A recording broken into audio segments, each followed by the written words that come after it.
how it feels to send someone you're dating a good morning text in 2024. It's now just a waiting game. The worst case scenario is I am here for the next 10 or 12 hours and nothing happens. On the other hand, something could happen at any moment. My ex-wife and me talking after I lasted only 30 seconds in bed. You're naughty. No, I'm not. You are. I'm not, I just went fast. And this was me when my then-wife's parents asked me to say grace before Christmas dinner at their place. Could we just bow our heads and have a moment of silence for every man who tried to turn a hoe into a housewife? Let's just do that for a second. There. Hey guys, welcome back to the show. So today I'm going to respond to some hate comments. Yes, it should be fun.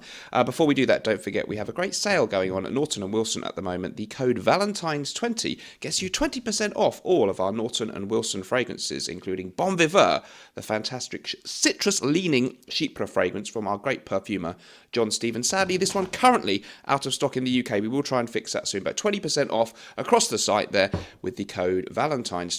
We do have some great bundle deals. Okay, so we're going to respond to some hate comments or negative comments about Mr. Smelly.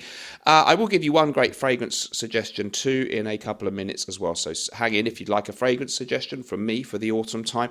So, negative comments, of course, when you have a YouTube channel, I get it. You're going to have the odd... if you look through the comments on my videos, overwhelmingly 95, 99% positive. So, I really get good feedback most of the time.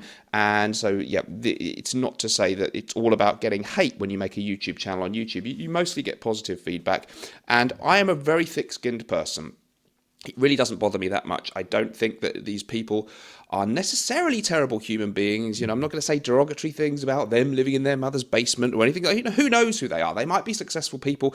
People post all kinds of horrid comments or throwaway comments about people online and critical stuff, and it's the world we live in. It doesn't bother me personally. I wouldn't like to put anyone sensitive that I cared about up for this kind of treatment on the internet. I'm sure it could upset many people, but for me, it's no problem. It's fair game. So a lot of these came from a couple of things. Some people posted about me on Odor Jerks, which is a Reddit group where they make fun of YouTubers. I don't actually hate these. I don't think Odor Jerks is the worst thing in the world. It's kind of, if it didn't exist, you'd have to invent it. So this is not, they're going to say, we're living in his head rent-free and stuff. Well, that's fine. You can live in my head rent-free. I don't mind some of what you do, and it's fair game. There are things about me which deserve to be mocked. So let's go through a few comments, and I shall respond in my own inimitable way. So here we go.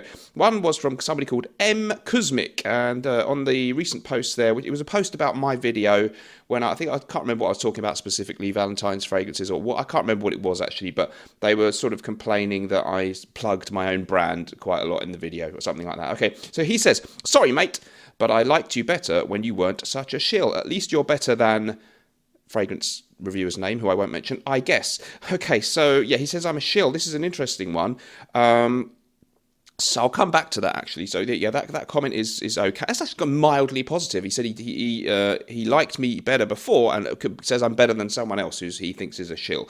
So a shill actually is somebody who promotes a product whilst pretending perhaps to be neutral or just a genuine customer, but in fact they're not revealing their self-interest, that they have a connection to the brand, they're being paid or have some other incentive to promote a brand or product, and they're pretending that that's not the case. So yeah, we'll come back to whether that's a fair comment about me, because if I'm just promoting my own brand, surely it's transparent that it is my own brand. So, okay. Next up, somebody called Just Jack Me Off, who's such a good troll that he changed his own name because somebody found it offensive. I think he had a different name before, so he's such a weak troll that he even backed down on his own name. Bra salesman from the 70s looking arse. Thank you for that. Well, I do like retro chic type of clothing, so I do have a 70s tile, and that's tie on here and in many of my other videos, sort of old school type of clothing. So I take that as a compliment. And bra salesman is a good job. I would be, happy to sit ladies for fittings all day long. That would be great. So let's move on.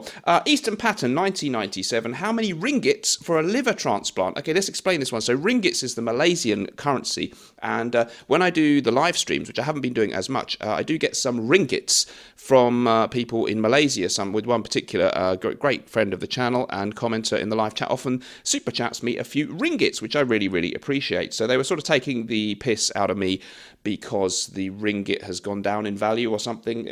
Not that funny, but okay, good try.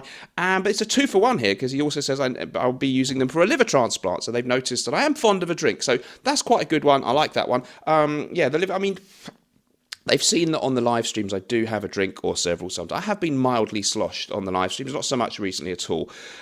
So that's fair enough. So, but you know, there's a little bit of a puritanical thing in the jerks there. They sometimes mention this drinking thing, and I think maybe it tends to be more across the Atlantic in America because of the sort of the Puritans and the origins of your country there. There is still that sort of abstinence thing that's there, maybe with your religious kind of people. You've got a lot more kind of Christians and stuff over there who are very, very devout, and maybe a lot more. You used to have prohibition. There's a little bit more of a tendency amongst some people in the States to have this kind of anti-booze thing, and here in Britain it is more unambiguously celebrated part of the culture for more of us. And that's not, you know, I love my American viewers, thank you so much, but I suspect it may be more the American trolls that say those kind of things. But thank you for the comment. Filthy dirty bastard 92, your words, not mine, has made this comment. He needs those ringgits for Botox. His forehead looks like it has been chewed up and spit out. Sick with a spat out he means, but there you go. His ring, okay, so he needs the ringgits for Botox. They often talk about my forehead, which is wrinkly. Let's face it. I've had I laugh and I look surprised and I express myself a lot, so no wonder my forehead's wrinkly.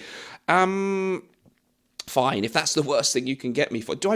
Overall, compared to YouTubers in general, other male reviewers, and perhaps some of you making the comments in the group, we'll never know what you look like. Do I actually look really bad? Do I look a little bit better than you, if you're honest?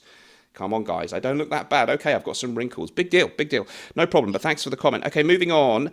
Naga Banana, thank you for this one, Banana Boy. The elephant's knee, as he himself describes it. Yeah, someone once said I had a forehead like an elephant's knee, which I thought was quite funny.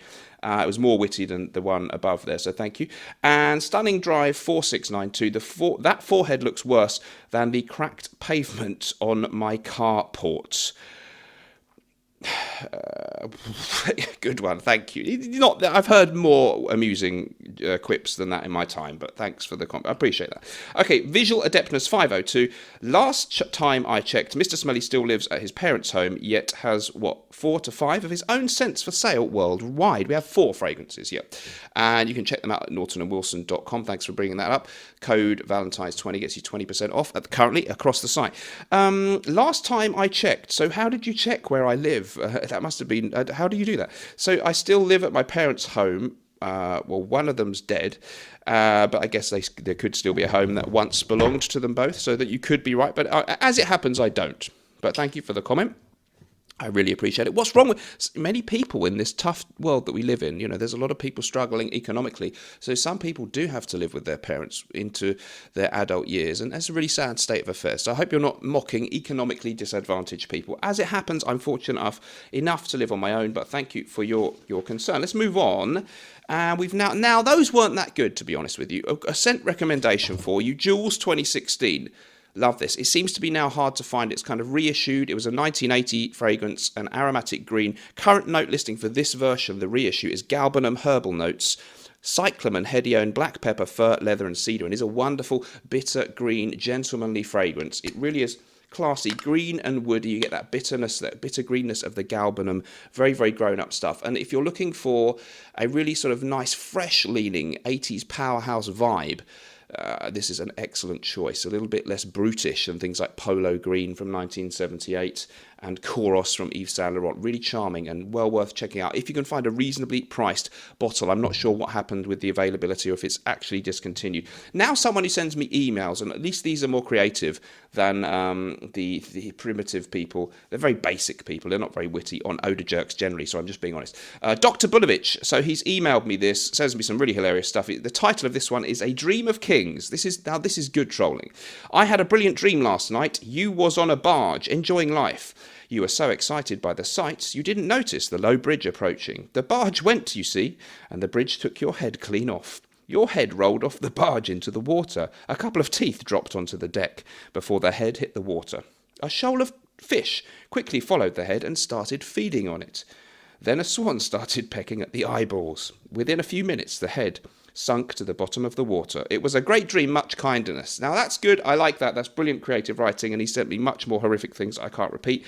Keep them coming, if you'll pardon the expression. And then another one from a little bit later. A great dream was the title, and it simply said, this is Dr. Bulovich again, I had a wonderful dream. You were choking on your own bile. So that's more like it, guys. Oda Jerks, see if you can raise your game a little bit to more like that kind of level. I enjoy the comments that you make. I'm not saying I don't hate you all. It's good. Keep them coming. I enjoy it. I'm going to leave it there, guys. Let me know what you thought of the video.